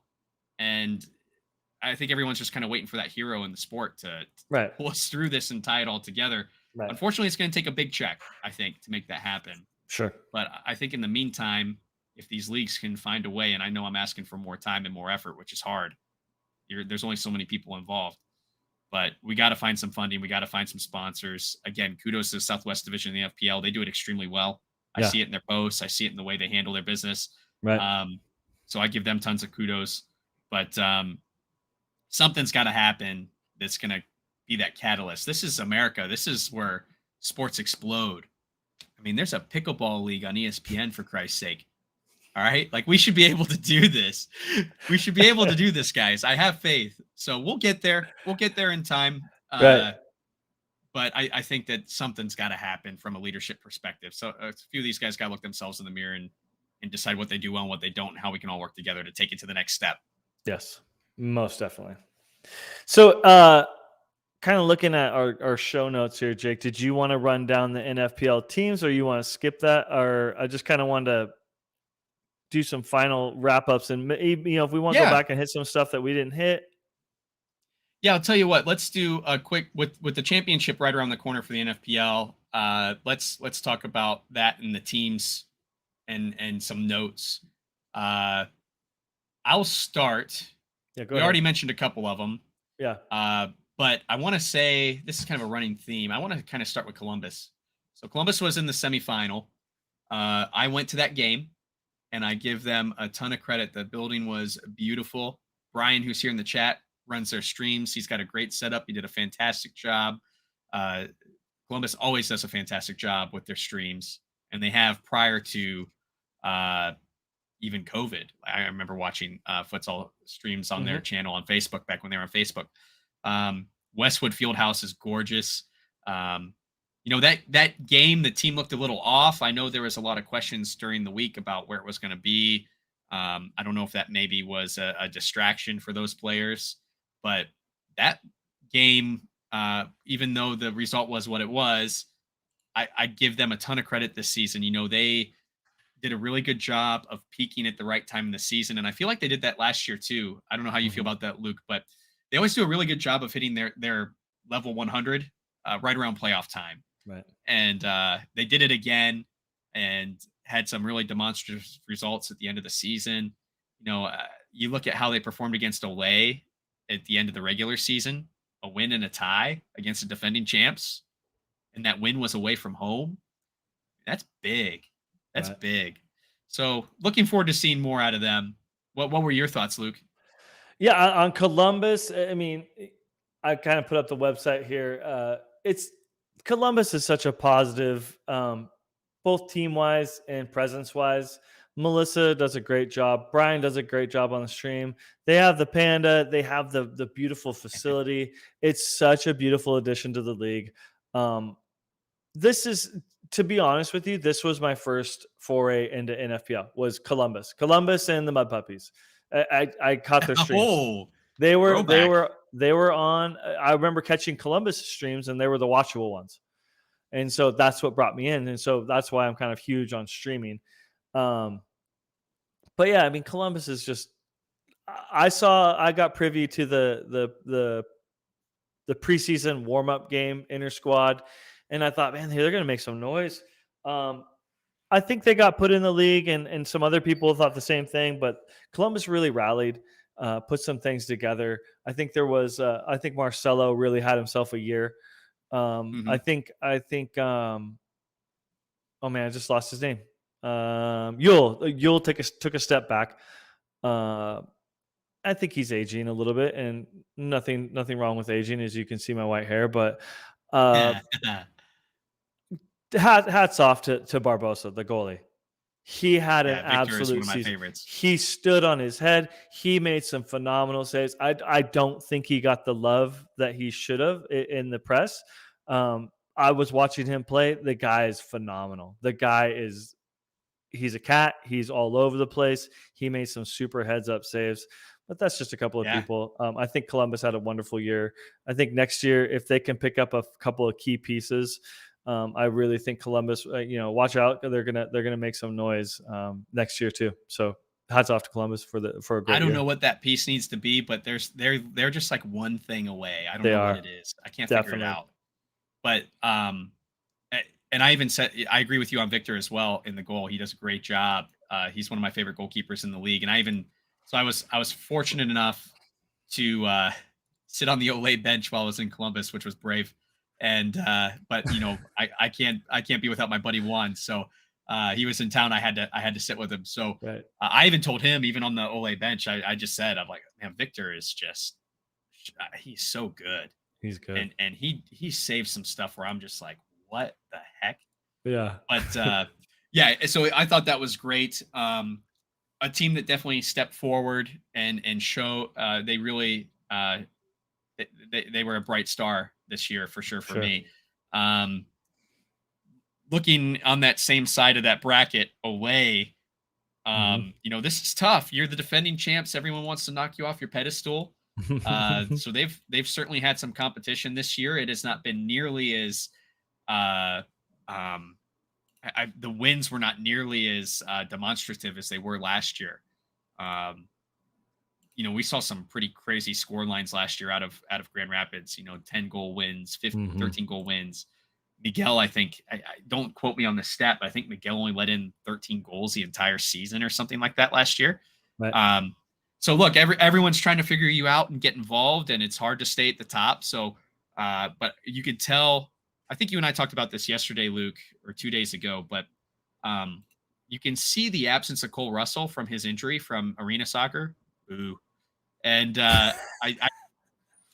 think it impacted the team a little bit. You did not see the Diaz brothers much this year. I think they played a total of 3 games between the two of them towards the beginning of the season. So we saw a little bit of the offensive firepower away from Olay this year, but they, as always, we talked about Fabian earlier in the stream. Fabian is really good at having a plan, sticking to it, and it was a real treat for me to watch from the bench in the semifinal Right. game how he operates. He is a born leader, and he is very, very smart. Very. You can see it, and he hit them with a strategy at the beginning of the game. Here's what we'll do the first half. Here's the plan for the second half, and here's how it'll change when the time comes to change. And that message never faltered the entire game. Right. And that first half was a little cagey, and Yeah. the end of the second half. Speaking of cages, that got a little a little feisty as well. So Right. Well, I mean, we you know, come to expect that now. absolutely. Look, this is and Brian and I and you and Juan and Melissa have all talked about this week. That's a true rivalry. Right. You can talk about in-state rivalries, Mud Puppies and Grand Rapids. You can talk about Jenga and Columbus there. I don't want to say forced because those local rivalries will always be there. But the Grand Rapids Columbus rivalry just goes so far back. It predates the NFPL. And these guys, a lot of these guys, especially on Grand Rapids, have played together since they were kids. So this has always been it. So just really good for the league to see that in a playoff perspective, Right. and two teams that have a lot of passion, and it shows on the court as well, for better Yeah. and worse. Uh, both teams have players that can sometimes get guilty of letting their emotions get out of hand, and we've seen it. But big game, big rivalry. I expected no less. I went into the arena expecting that kind of energy by the end of the game, and we got it. Yeah. Yeah, so two teams on the Great Lakes side of the division that performed extremely well for me. Two highlights for sure. Sure. I think you hit the nail on the head with Cole. I think I didn't see it until I saw the season. And now reflecting back on it, the fire and the energy that that kid brings to the court is it's palpable, and you can see it, and you can feel it. I think Cole's an engine, and he drives the team forward. And I think the reason, because he would always push and push and push and push and push. And then you got some other players on the team. It's a great chemistry, and they make up a great team. But you have other people on the team that like to sit. There's other people on there that like kind of bruise a little bit, Sammy. um, and it's a great chemistry, but that engine and that player that was like the wind up toy and go go go go go and like let's push push push was Cole. Cole Russell was a really big part of that, and you did feel the lack of him in there. Um, Yeah. I think Well, and my then notes. who I I think my forgot notes. about too Oh was Johnny. John didn't come back this year either, and yeah, I think he was playing for Migos and FCS, and I'd heard he was coming back, and we didn't see him, and he was a bit of an offensive engine for them as well. sure. Yeah, I think Ole looked flat at times. Maybe it was the rise of the league. Maybe it was due to a couple of missing players. Uh, it wasn't the Ole of last year, that's for sure. But I would they agree with find, that. but the great tactician, he found a way. He did his thing with it with his kids, and he did a great job. And here they are sitting at Yep. going into the championship. Well, and speaking of leaders too, Fabian obviously is the coach, Right. and for me, especially seeing, and I've now that I've been able to watch a few games live as well. For me, Lito, Sammy's brother, Lito Esquivel, is for me a natural leader. Oh yeah. I'm a big Lito fan. I'm a big Sammy fan as well. Yeah. There's it's that funny brother thing. Like you Right. got two completely different but same guys. Like they're both they both kind of have that mind game piece to them as well. Hmm. But they go about it in two different ways. Sammy's, you see it. Right. Lito's, you feel it. You know what I Yeah. mean? Like his is a little more subtle. But also too, like hearing Lito in the huddle, hearing him on the court and on the bench. He's just a natural leader. He's easy to Sure. like. So there's a lot of big names that have been in this league from inception that are easy to like, and we've gotten to know them. Hmm. Uh, Jumping over to the Midwest division, we saw. Uh, I think that for me that division was not as competitive as the Great Lakes division. Right. Um, but you had FC Trezo, who came back this season. Very, very strong team. Very, very beautiful futsal for me. Um, Very deep connection to their culture, which I like. For those that don't know, that primarily Ukrainian team, and I think they hail from a Ukrainian part of Chicago, a Ukrainian neighborhood in Chicago. So they bring a lot of that to their culture in the team, and I thought they were a very great addition this year. I mean, obviously they didn't lose a game, or no, I take that back. They lost once Yes. to Joy Athletic, but I think that that's a great addition and another shining star, and hopefully they like their time in the league this season and they come back next season. Yes. Tries yeah. I there was no one that really held a candle to him. I don't know how Joy pulled it off, but they did. They just look. The word I have for them was strong. Their play strong. Their skills are strong. It's not a whole lot of flash, but it's just you've said it before. It's fundamentals. Everyone is very razor focused. They go in, they do their thing, they get done, they go out. Um, Yep, they're a super strong team. I would love to see them continue their time in the NFPL. I think they play outdoor as well. Um, they do. I'm excited to see him in the championship. I think, and I've told Juan this before. I think that Ole has their work cut out for them. I don't think this is a game to watch. I don't know who's going to win because number one, Ole's traveling. They're the defending champs, but they're traveling. And Trizov is all year long has looked unbeatable. I mean, they had that one drop, but I mean, they've Even looked then, they unbeatable. were 4 goals down and almost tied that game. I Right. mean, even when they were down, they didn't look like they were out of control. Sure. That I'll was a just fun game to watch. I'll move it over to Jenga. I think in I think the late season pickup of Nakai, I hope I pronounced your name right, Kensuke, is an absolute telltale of where this team's sitting at. They added a dynamic player like Kensuke, and it turned their season almost on its head. They just about made a run into the playoffs with just adding one player. I think if Jinga can figure out a way to pick up 1 to 2 more players, because I don't think Kensuke is going to stay. I think he was just kind of a guest, a glorified guest.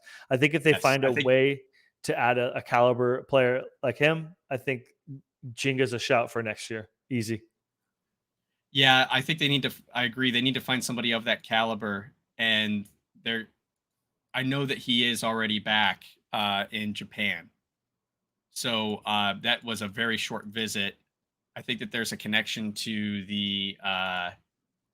um, to the head coach there. Okay. That's how that happened. So very interesting. Uh, does he come back for a full season? I would love to see that. I thought he was very entertaining, but I know he's very, very involved in futsal, and I believe he even has his own league of some form, from what I was reading up on from Steve Huh. Harris. So, yeah, interesting dynamic there. Jenga had a great end of season push. They had I think the highlight of their season was actually that for me was that 12-12 draw away to Joy. Joy's a very tough place to go to and win, Right. and they did it without one of their key players in Eric Hegarty as well. So Right. uh, that's a big step forward for them. You know, last season you could tell that it was a lot of talented people that maybe weren't used to playing together. This season they looked a little more comfortable with each other. So I think they're on the rise. A Right. team that probably needs a few more components, maybe a little bench strength. But they've got some young players. They got a couple of teenagers on the team that have a lot of promise moving forward as well. So that's always good. Right. Speaking of Joy, what do you think of Joy? Kind of a big difference in where we are compared to where we were. I don't. Joy is a mystery to me. I don't understand. See, they played decent this year. I'd like to know a little bit more about what that looked like, as some streaming problems happening at Joy. They lost their commentator. I guess he traveled back to Europe, is what my understanding was. Bennett, I mean, God bless him. If he's got bigger fish to fry, God bless him. But I still want to watch him play. Yeah. We missed Bennett, and then I'm fairly confident the other. Remember, help me with his name, Jake. I forgot his name. The kid that got the red card at the championship game last year. Oh boy. Let me think. I forgot. Anyway, there Trying were to pull it two. up real quick. There were two key players for them that I felt like were not playing. Um, I like the idea of Joy. I like what they stand for. I like the idea of their club. I just feel like it's just a little too ragtag. It was too ragtag this year. Um, it was sloppy. Um, whether that's due to hardship or whatever, I just feel like you had so much to build off last year, and I feel like it just fell so flat for them. They had so much momentum coming into this year. If you were to say at the end of at the end of the championship game versus Ole, I'm predicting Joy is going to come back with a little bit more vengeance and win next year. I would have said, yeah, that sounds about right, Yeah. but not Yeah, this I season.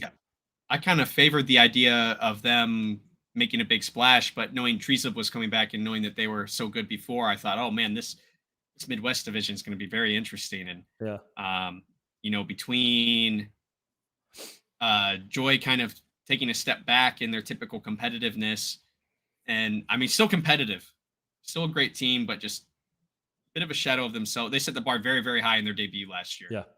Um, and now looking ahead, what is the next step? I think Bennett's college commitments were part of the scheduling conflict, but I don't know that for sure. But um, really good team, a lot of good talent up there still, but they've lost those couple of components that made them killers compared to competitors. Right. But then you look at the rest of that division, and I've already said my piece on the other team from Chicago, but Indy too, just kind of imploded this season. Yeah. So it was really only ever a, a two-horse race in the Midwest for me. Mm-hmm. And then you look at Futsal Factory. I don't think they had much of Nick Jokic this season, as I recall.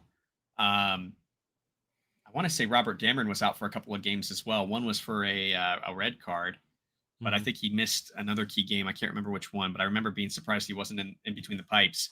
So there you have a national team caliber goalkeeper that isn't there with you. So I don't know what happened there. They're usually a little more competitive. They were mid-table last season, but a team you can never count out of a game. And this season, they just never really had that killer strike in them to put a game away. They Futsal Factory to me felt thin. It felt Yeah, a little bit almost like the men's team that it was an afterthought in competition to. I mean, maybe the women took a little bit too much of the time as far as what Futsal Factory was doing. I don't know. It just they felt like a shadow. They felt like just a team that like they used to be good, but now they're not. But it was last year. I mean, what happened yeah, from that year to this year? I don't know. Maybe Jokic was a big loss. I don't know. yeah. And I can't put my finger on the problem there. Is it that the other teams are just excelling faster and developing faster for the future? Is there really an issue with losing a key player? There's another player for them too that I realized when we were thinking about this the other day isn't there anymore that was decent. I can't remember his name. He was boy, I'll never remember his name, but I remember his number for some reason, really randomly. But uh, I know they were missing a couple key adult players, Mhm. so that certainly had an impact, no matter what the rest of the story is. But Sure. and then I guess to wrap things up, the Southwest Division being as big of an addition as it was this season, we've seen some really, really great competition out of the Southwest. They've been, I'm gonna back you up just 1 second, Jake. oh yeah, oh, oh yes, this was a problem. This was a problem. Yeah. This was just a complete implosion. Um, Not a single win and a negative 82 goal differential. I mean, I do not know what happened in Indy this season. They were always in the games last season, always. Yeah. Um, Even in their losses. I mean, I think there was a couple big losses to Olay or Joy last season, but other than that, it's just shocking to me that this is how where we've come to. So, I hope they turn it around. I think Indy is a good organization, and I think Right. that they can do better. Um, but I mean, this story goes across every division for them too. It's just I don't know what happened. I don't know.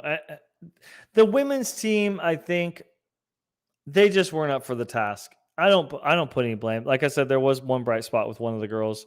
I think the rest of them just they did run into the buzzsaw of Futsal Factory in Olay, who were taking absolute just ringers. I mean, those girls were good, Oh but yeah, the men's team, it felt like an afterthought too, and I don't know. I don't know. 82 goal differential. It just that feels like something internally is wrong. yeah. There's something bigger going on there than just losing games at that point, and Right. I don't know what that fix is. I don't have a relationship with anyone at Indy like I do with some of the other teams. I can't Right. say that someone's mentioned something to me or pointed out something to me that we can point to and say, hey, this is the next big step. Uh, but the big thing for me, uh, for them is just I hope they find a way to restructure because Sure. they were an exciting team to watch. It made it fun because you didn't know if they were going to be uh, that dark horse we talk about. That you Hmm. know they're like that mid-table team in the Premier League that will turn around and just beat a giant for no reason. Right. Like that team that just always like how Wolves used to be. Like Yeah. Wolves used to just you could never count them out of a game against the Big Six, even though they were a mid-table team. Right. And that was Indy for me last season. And now it's just kind of not that killer instinct just isn't there. Like there doesn't seem to be much fire. Uh, Another issue that with that goal differential, Luke, is if you watched any of their streams, uh, which for me most of them were away streams. We had a hard time getting their home streams, but uh, they'd quit. Like you could see the body language was the players were just quitting on the court. Mm. I was like, man, why'd you get in the car and drive there if you weren't going to play this game? I don't understand that mentality, Right. uh, but I can certainly understand after you've gotten beaten up for a season and half a season or more that you start to lose some confidence. I get that, but Yeah. I mean, walking, not coming back on defense, just basic stuff. That Right. if they had a deeper bench, if I were the coach, I would have yanked them off right that second, and he wouldn't have Hmm. played the rest of the game, kind of thing. Right. Um, but on the flip side of that, now I'll transition to the There you Southwest Division and wrap it up. But that league, we did not know what to expect. Right. I think if you're an NFPL fan, you didn't know much about those teams. I know I sure didn't. It looks like they have a following out in their respective areas through their AMF experience, so that's good. They brought some good fans to the league, some healthy watch. Like watching Brusa or Colorado, they seem to have decent crowds showing up for their games. Right. Um, you had Brusa FC they had one blemish on the record against New Mexico, and they were kind of running away with the division. And then New Mexico looked like they might be able to turn things over and steal that first place spot from them. And then a team that was struggling out of the gate, Colorado, turned around and just spoiled things for everybody. Colorado, after their first, I think, 4 games, they got their first win, I want to say, in their fourth game. Their very first game of the season, they tied to Brusa, who eventually won the division. And then their first win of the season was against New Mexico, who was just beating up everybody. Yeah. So just a very interesting dynamic. And now those two teams are going to face each other again for the last game of the regular season.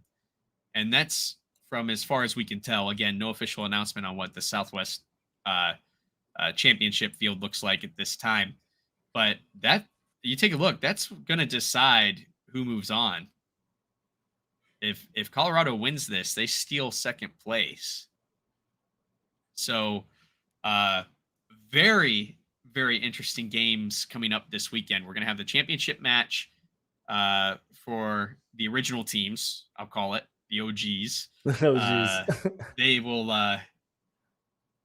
will see Trezub hosting Olay, and then later in the night we will see that last regular season match, which is going to be a big one. That's going to be a big game. So lots of exciting matches coming this weekend. If you're a U.S. futsal fan, or if you're just looking for some futsal to watch, keep an eye on this weekend. It's going to be an exciting one for sure. And then I'm assuming after this weekend, we'll hear what the deal is with the Southwest Division on how they decide who really wins that thing. Right. It'll be interesting for Brusa because they haven't played for a couple of weeks. So I don't know what they're doing to stay sharp, but they got some competition coming either way. That's for sure. Right. So yeah, last game of the season, championship. If you have not checked out a National Futsal Premier League game this Saturday, 7:30 Central Time, I think is the correct time, in Chicago. Trizub hosting Grand Rapids Olay. Sure to be a good game. It's gonna be a good game. It's gonna be tight. It's gonna be feisty. Both teams do not like to lose. They like to win. They probably get in a fist fight over checkers. Lots of passion, lots of want, lots of Grand Rapids is not going to want to be knocked off as champion. I know as a sense of pride, and I've seen all the guys play. They are not going to go quietly. Trizza is a definitely a stout team. It's a tall order. You're going to see a lot of sparks fly, a lot of goals, a lot of good stuff on the court. For sure. This is going to be a very exciting match. And, it's a replay from a 3-3 draw during the regular season. So there's been nothing to split these teams. It's all come down to this. So very exciting. Very exciting. It's bittersweet. It's championship futsal, but it also means the end of the season and a Nice. summer without futsal. Well, maybe not with the WFL. We'll see if they Yeah, come to our rescue. we got some But stuff coming. so very good stuff. I hope you guys enjoyed the stream. We went longer than usual tonight because we had a lot to talk about. Right. The U.S. futsal scene has been just wild and crazy. So thank you to everyone who participated in the chat and who followed along. And if you stuck with us this long, we appreciate it. And thank you for helping us grow the channel. Since the last time we did a futsal live, we've hit a bit of milestone. We've hit 100 subs. So thank you guys very much for that. We've had over 5,000 views on the channel, which is exciting for a small channel like this. So we appreciate those little milestones for now. And we look forward to bigger ones to come as we try to create a platform. That platform we're begging other people to consider, where everyone can come together and work together and grow the sport as a whole. So thank you guys for being a part of that. And we will give you guys some updates as we are able to secure more guests in the future, but we do plan to continue this as a monthly installment. I know we took February off. In March, we thought we had a guest that we did not get, and we postponed again. So we'll make this more regular. We'll at least talk with you guys with things going on in futsal at the very, very least, because we like being here and interacting with you guys live. But until we do that, Luke, what do we always tell them? Remember to play with your soul. That's right. Thank you, guys.